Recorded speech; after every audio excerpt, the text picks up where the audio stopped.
गणेश चतुर्थी के पावन अवसर पर मैं आपको एक ऐसी कथा सुनाता हूं जो हमें सिखाती है कि भगवान केवल बाहरी आडंबर या चढ़ावे के भूखे नहीं होते, बल्कि वे केवल सच्चे प्रेम और अटूट भक्ति के भूखे होते हैं।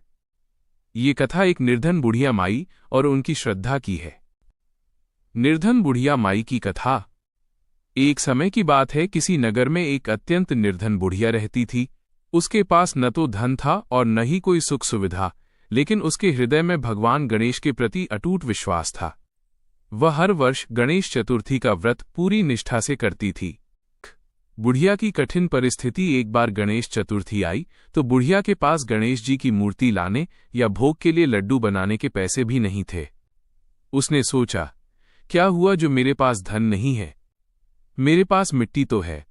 उसने अपने आंगन की शुद्ध मिट्टी ली और बड़ी ही लगन से गणेश जी की एक छोटी सी प्रतिमा बनाई। सेठ जी का अहंकार। उसी नगर में एक बहुत बड़ा सेठ रहता था।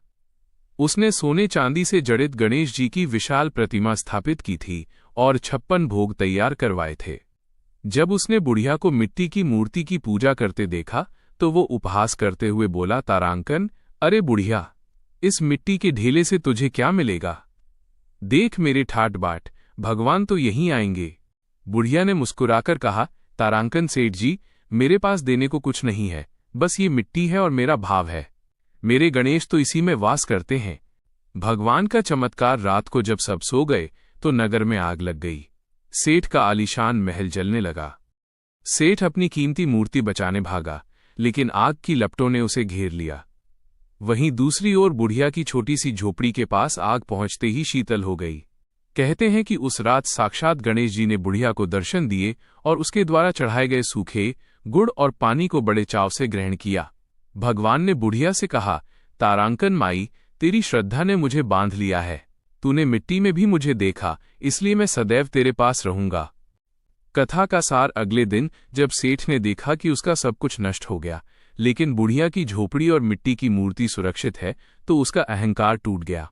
उसे समझ आ गया कि भगवान सोने के सिंहासन पर नहीं, बल्कि भक्त के शुद्ध मन में विराजते हैं। इस कथा से हमें क्या सीख मिलती है? भाव प्रधान है। भगवान को कीमती उपहारों की आवश्यकता नहीं होती, वे केवल हमारे भाव को देखते हैं। अहंकार का त्याग। भक्ति में मैं और मेरे का स्थान नहीं होना चाहिए। सरलता। मिट्टी से बनी मूर्ति हमें याद दिलाती है कि हम सब प्रकृति का हिस्सा हैं और अंत में उसी में मिल जाना है। वक्र। गणेश चतुर्दशी का धार्मिक महत्व। भगवान गणेश का प्राकट्य दिवस। मान्यता है कि भाद्रपद मास की शुक्ल पक्ष की चतुर्थी को माता पार्वती ने गणेश जी की रचना की और उन्हें जीवन दिया। इसी कारण यह दिन अत्यंत शुभ माना जाता है। प्रथम पूज्य देव शास्त्रों के अनुसार कोई भी शुभ कार्य, यज्ञ, विवाह या नया कार्य गणेश पूजन के बिना अधूरा माना जाता है। इस दिन पूजा करने से सभी कार्य निर्विघ्न पूरे होते हैं। आध्यात्मिक महत्व। विघ्नों का नाश। गणेश जी को विघ्नहर्ता कहा जाता है। गणेश चतुर्दशी पर श्रद्धापूर्वक पूजा करने से जीवन के कष्ट, बाधाएं और मानसिक तनाव दूर होते हैं। बुद्धि और विवेक का प्रतीक। गणेश जी का बड़ा मस्तक गहरी सोच और बुद्धि का प्रतीक है। यह पर्व हमें सिखाता है कि शक्ति से पहले विवेक आवश्यक है। नए आरंभ का संदेश। ये पर्व जीवन में नए कार्य, नई सोच और सकारात्मक परिवर्तन की प्रेरणा देता है। सामाजिक और सांस्कृतिक महत्व। एकता और सामूहिकता। गणेशोत्सव में लोग मिलकर पूजा, भजन, कीर्तन और सेवा करते हैं, जिससे समाज में प्रेम और भाईचारा बढ़ता है। सेवा और दान की भावना। इस पर्व पर अन्नदान, वस्त्रदान और गरीबों की सहायता का विशेष महत्व है। पर्यावरण चेतना। आजकल मिट्टी के गणेश बनाकर प्रकृति संरक्षण का संदेश भी दिया जाता है। व्रत और दर्शन का महत्व। गणेश चतुर्दशी का व्रत रखने से बुद्धि, स्वास्थ्य और सौभाग्य की प्राप्ति होती है। चंद्र दर्शन से परहेज। इस दिन चंद्रमा को देखने से बचना चाहिए, ऐसा करने से मिथ्या दोष लगता है। लोक मान्यता। संक्षिप्त संदेश। जहां गणेश का वास वहां विघ्नों का नाश। गणेश चतुर्दशी हमें सिखाती है कि सच्ची श्रद्धा, विनम्रता और बुद्धि ही जीवन को सफल बनाती है। गणेश चतुर्दशी की भक्त कथा। जब गणपति स्वयं भक्त के जीवन में आए। बहुत समय पहले की बात है। नर्मदा नदी के तट के पास एक छोटा सा गांव था, विघ्नपुर। उस गांव में माधव नाम का एक निर्धन किंतु अत्यंत श्रद्धालु भक्त रहता था। उसके पास धन नहीं था, बड़ा घर नहीं था, पर उसके हृदय में केवल एक ही नाम बसता था, श्री गणेश। माधव का जीवन कष्टों से भरा था। माता पिता बचपन में ही चल बसे थे। आजीविका के लिए वो मिट्टी के छोटे छोटे दीपक और गणेश की मूर्तियां बनाता था। कई बार पूरा दिन मेहनत करने के बाद भी कुछ नहीं बिकता, लेकिन हर वर्ष भाद्रपद शुक्ल चतुर्थी आने पर वो कभी निराश नहीं होता। गणेश चतुर्दशी का व्रत। गणेश चतुर्दशी से एक दिन पहले माधव नदी में स्नान करता, उपवास का संकल्प लेता और अपनी कुटिया को साफ करता। वो स्वयं बनाई गई मिट्टी की गणेश मूर्ति को श्रद्धा से स्थापित करता। न कोई बड़ा पंडित, न कोई महंगा प्रसाद, बस दूर्वा, मोदक और शुद्ध हृदय। वो रात भर दीपक के सामने बैठकर कहता, हे विघ्नहर्ता, मेरे जीवन के कष्ट हर लो या उन्हें सहने की शक्ति दे दो। संकट की घड़ी। एक वर्ष गांव में भयंकर अकाल पड़ा। काम बंद हो गया। माधव कई दिनों से भूखा था। गणेश चतुर्दशी के दिन भी उसके पास चढ़ाने को केवल एक मोदक था। उसने कांपते हाथों से मोदक रखा और बोला, प्रभु, आज मेरे पास यही है, यदि योग्य न हो तो क्षमा करना। उसी रात उपवास और थकान से वो मूर्ति के सामने ही सो गया। गणपति का साक्षात दर्शन। रात के अंतिम प्रहर में माधव ने स्वप्न देखा। स्वर्णवर्णी प्रकाश में 4 भुजाओं वाले मुस्कुराते गणपति खड़े थे। गणेश बोले, माधव, तूने मुझे वैभव से नहीं, विश्वास से पूजा है। यही मुझे प्रिय है। उन्होंने माधव के सिर पर हाथ रखा। कल से तेरे जीवन के विघ्न हटेंगे, पर स्मरण रखना, अहंकार को कभी स्थान मत देना। जीवन में परिवर्तन। अगली सुबह गांव में एक व्यापारी आया। उसे मिट्टी की मूर्तियां बहुत पसंद आईं। उसने माधव को नगर बुलाया।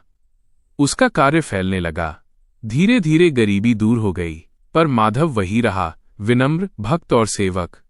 हर वर्ष गणेश चतुर्दशी पर वो कहता, गणपति ने मुझे धन नहीं, विश्वास दिया है। कथा का संदेश। गणेश भक्ति दिखावे से नहीं, भाव से प्रसन्न होती है। सच्चा भक्त संकट में भी ईश्वर को नहीं भूलता। गणेश चतुर्दशी नए आरंभ और विश्वास का पर्व है। बिल्कुल, गणेश चतुर्थी के अवसर पर मोदक का भोग लगाना सबसे शुभ माना जाता है, क्योंकि यह भगवान गणेश का अत्यंत प्रिय मिष्ठान है। यहाँ मैं आपको सबसे पारंपरिक और शुद्ध उकड़ीचे मोदक, भाप में पके हुए चावल के मोदक की रेसिपी और संक्षिप्त पूजा विधि बता रहा हूँ। उकड़ीचे मोदक पारंपरिक रेसिपी। ये महाराष्ट्र की सबसे प्रसिद्ध विधि है, जिसमें मोदक को तला नहीं जाता, बल्कि भाप में पकाया जाता है। सामग्री। बाहरी परत के लिए 1 कप चावल का आटा, 1 कप पानी, चुटकी भर नमक और 1 चम्मच घी। अंदर की भरावन स्टफिंग के लिए 1 कप कद्दूकस किया हुआ ताज़ा नारियल, आधा कप गुड़, इलायची पाउडर और थोड़े कटे हुए मेवे, काजू, बादाम। बनाने की विधि।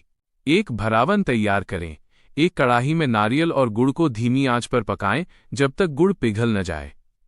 इसमें इलायची पाउडर और मेवे मिलाकर ठंडा होने दें। 2. आटा तैयार करें। पानी में घी और नमक डालकर उबालें।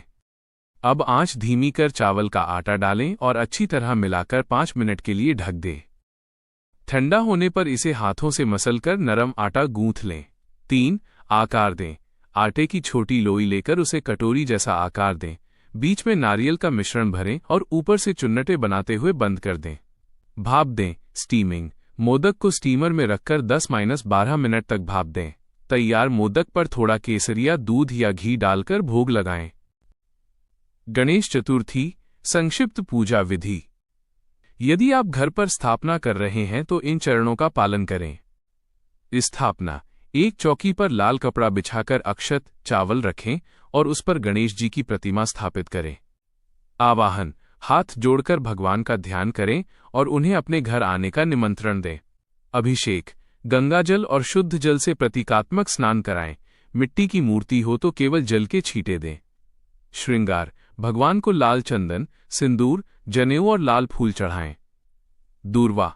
घास चढ़ाना सबसे महत्वपूर्ण है। भोग। तैयार किए हुए 21 मोदक और फल अर्पित करें। आरती। धूप दीप जलाकर जय गणेश देवा की आरती करें। विशेष टिप। गणेश जी को 21 दूर्वा की गांठें चढ़ाना अत्यंत फलदायी माना जाता है। कहते